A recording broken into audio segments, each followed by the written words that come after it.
আসসালামু আলাইকুম everyone, welcome to রান্নাঘরের জাদু ডব্লিউবি। দেখুন তো, এভাবে বিস্কুট বানিয়ে বাইরে গিয়ে আর কিনে খেতে হবে না, ঘরে থাকা উপকরণের মধ্যে তৈরি করে নিতে পারবেন। কথা দিচ্ছি, এই বিস্কুট তৈরি করার পরে দোকান থেকে কিনে আনার কথা ভুলে যাবেন। এই বিস্কুট খাওয়ার পরে শুধু একটা কথা মনে হবে, এমন স্বাদের বিস্কুট দোকানেও কিনতে পাওয়া যাবে না। একবার বানিয়ে দেখুন, একটার জায়গায় 10টা খাবেন। এত সুন্দর বিস্কুট তৈরি হবে, নিজেরা দেখেই পুরো অবাক হয়ে যাবেন। দোকানের চাইতেও সেরা বিস্কুট তৈরি হবে। চায়ের সাথে খেয়েও দেখুন, দারুণ লাগবে। চলুন তাহলে শুরু করি আজকের রেসিপি। সবার প্রথমে আমি একটা বোল নিয়ে নিয়েছি। বোলের মধ্যে আমি একটা ছেঁকনি বসিয়ে দিলাম। এবার আমি 1 বাটি ময়দা নিয়ে নেব, আর ওই সেম বাটির হাফ বাটি আমি বেসন দিয়ে দেব। আপনারা যে কোনো ধরনের বেসন নিয়ে নিতে পারেন। আর 2 চা চামচ সুজি দিয়ে দেব। অবশ্যই কিন্তু এখানে মাপটা ঠিক রাখতে হবে। এবার সবগুলো উপকরণ আমি খুব ভালোভাবে চেলে নেব। অবশ্যই কিন্তু চেলে নিতে হবে, তাহলে বিস্কুটটা খুবই স্মুথ হবে আর কোনো ঢেলা থাকবে না। এবার আমি 1/3 কাপ গুঁড়ো চিনি নিয়ে নেব। বিস্কুটে গুঁড়ো চিনিটা ব্যবহার করাটাই ভালো। আর 2 চা চামচ আমি গুঁড়ো দুধ দিয়ে দেব। 1 চা চামচ বেকিং পাউডার নিয়ে নিলাম। আবারও আমি সবগুলো চেলে নেব। খুব ভালোভাবে চালা হয়ে গেলে এবার আমি 1 চিমটির মতো নুন দিয়ে দেব। আর একটু ফ্লেভারের জন্য এলাচ গুঁড়ো দিয়ে দেব।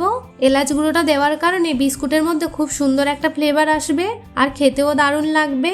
এবার আমি একটা চামচ দিয়ে খুব ভালোভাবে সবগুলো উপকরণ একটু মিশিয়ে নেব।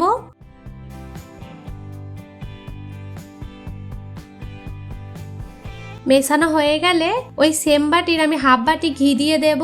এবার হাত দিয়ে খুব ভালোভাবে মেখে নিতে হবে।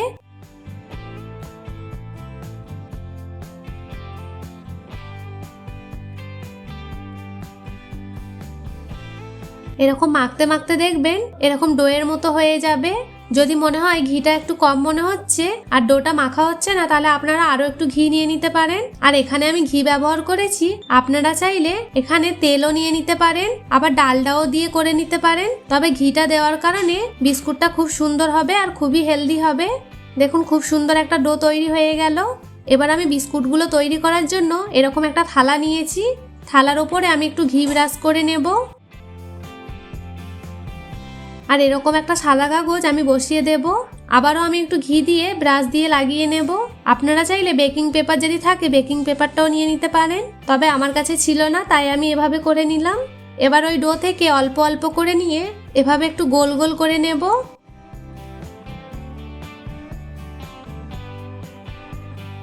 এভাবে গোল গোল করে একটু বিস্কুটের শেপ দিয়ে নিতে হবে। এবার আমি রেডি করা প্লেটের উপরে রেখে দেব। আবারও একটা করে নিচ্ছি।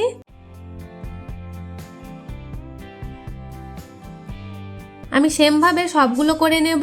আর একটু গ্যাপ রেখেই অবশ্যই রাখবেন বিস্কুটগুলো, নাহলে বিস্কুটগুলো ফুলে ওঠার সময় এগুলো অসুবিধা হতে পারে।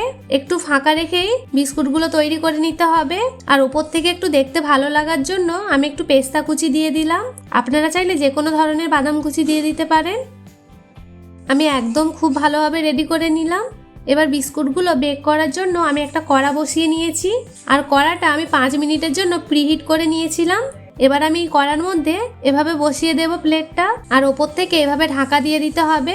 যদি ঢাকনার মধ্যে কোনো ছিদ্র থাকে ওটা কিন্তু বন্ধ করে দিতে হবে। এভাবেই আমি আঁচটা লো টু মিডিয়ামে রেখে বিস্কুটগুলো বেক করে নেব। 20 মিনিটের জন্য বেক করব। খুব বেশি 25 মিনিটের মতো লাগতে পারে, তার বেশি আর লাগবে না। দেখুন, 20 মিনিট পরে আমি ঢাকনাটা খুলে দেখাচ্ছি। বিস্কুটগুলো খুব সুন্দরভাবে বেক হয়ে গেছে। এখন বিস্কুটগুলো একটু নরম লাগবে, একটু ঠান্ডা হয়ে গেলে বিস্কুটগুলো শক্ত হয়ে যাবে। বিস্কুটগুলো খুব সুন্দরভাবে ঠান্ডা করে নিয়েছি। এবার পরিবেশন করে দেখাচ্ছি।